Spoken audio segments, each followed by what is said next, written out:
And I've got with me the winemaking team, Matt Harrop and Ben Kimmorley from Curly Flat. And we're here to discuss the regional and vineyard characters that we can get from Pinot Noir and the Macedon Ranges. So, Matt, we've got the 19 Curly Flat Pinot in front of us. Perhaps take us through this wine, the components and the different vineyard characters that make up this blend. Curly Flats wines are all grown here on site, on the farm. And this particular wine comprises around 20 different batches that we've picked separately from different parts of the vineyard, fermented separately, matured separately, and then blended prior to bottling. So here at Curly Flat, we're lucky enough to have a lot of variation in soil type and aspect. What way the slopes face, and also clones and vine age. So there's a lot of different things that go into Curly Flat, which gives it its complexities. Yeah. So tell us a little bit about the research you've been doing into your different vineyard plots. A couple of years ago, we engaged a soil scientist to come and dig some holes here at Curly Flat, and that sort of got us onto the idea that we've got some very different soils, some very different ages of soils. We've got soils that are very geologically young, 2 or 3 million years old. We've got soils that are geologically ancient, sort of 400 million years old. Right.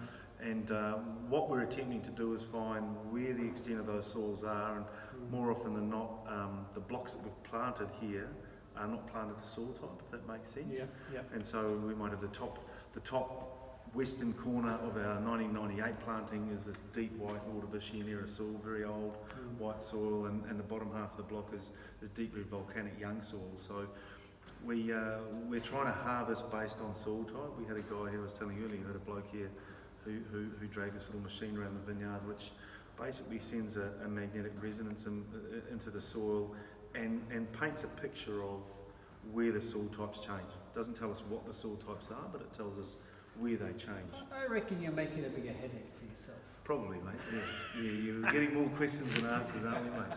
Oh, that's right. Yeah. So, but I know that you've made 2 wines. A couple of vintages ago, maybe now. Was it the Western and Central blocks? Yeah. All about the Western and Central, mate. Oh, yeah. So the Western is. As Matt was talking about, those older soils, Ordovician, so degraded sandstone, so 480 million years old. It's a really small part of the vineyard, but just really it offers something quite different, quite fragrant and supple, ethereal, sort of like, we don't know what a cloud tastes like, but it's sort of that's how it appears to us. And so just putting that separately, that's is something that's taken up as starting to represent a larger part of the Western. But it's also part of an exploration, so just coming from the 98 and the 97 blocks, so planted on an easterly aspect, but they sort of missed several hours of the afternoon. So right. So it's not just the soils; it's the aspect. It's the. We think the aspect's a big factor too. Yeah. That easterly slope, that big orange thing in the sky. In Aussie, even though we're a very cold place to grow grapes, it's pretty savage. It can have a big impact. So, as the sun's going east to west, they miss the afternoon sun, and so we sort of think they're getting a couple of hours less ripening every day, so they're ripening slower. And the central block, what's happening with the central block?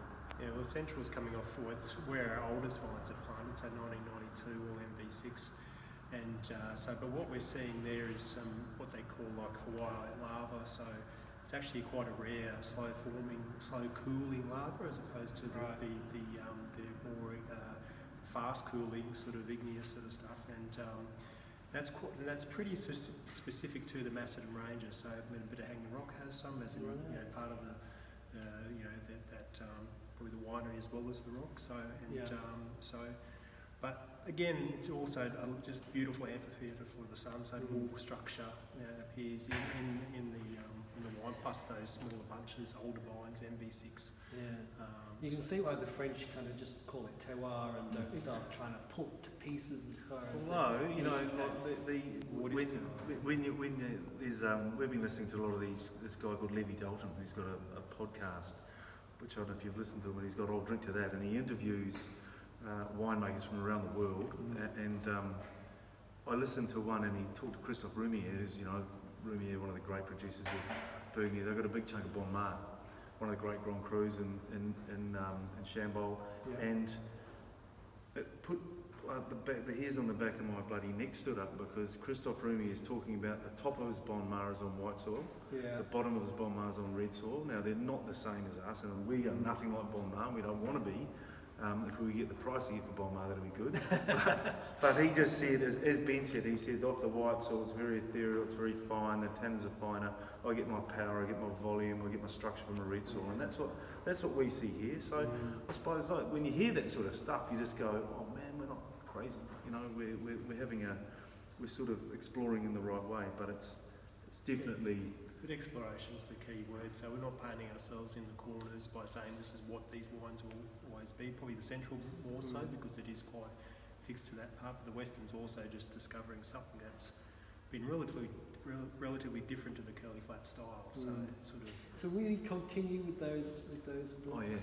Oh yeah, mate. Yeah. No, we're having a fat time doing that, and we, you know, the wines have always been there. We love the estate wine, and it's the most important wine we make, but we love being able to make these wines, bottle them separately and say to people, hey look, here's why curly fat is so complex. Yeah. Here's a couple of things that go into it. We're not saying they're better, they're not reserves, you know, there's none of that. It's just, here's our vineyard and this is that part, and we can take you to the rows and go, well this wine came off these 4 rows here and these 6 rows here, because we know all that stuff, and this wine came off this part, and this is why we think they're different, but we get some curveballs thrown at us because of the vintage as well, and it's essentially it's great fun, and it's what sort of everything people talk about winemaking and translating place and all that sort of thing, and we're just trying to do it. We haven't got it right, we'll never get it right, but man, we have a lot of fun trying, you know. And on that point, I think we should have a taste of the current vintage. Sorry, I've been scoffing it as we're talking, mate. Cheers.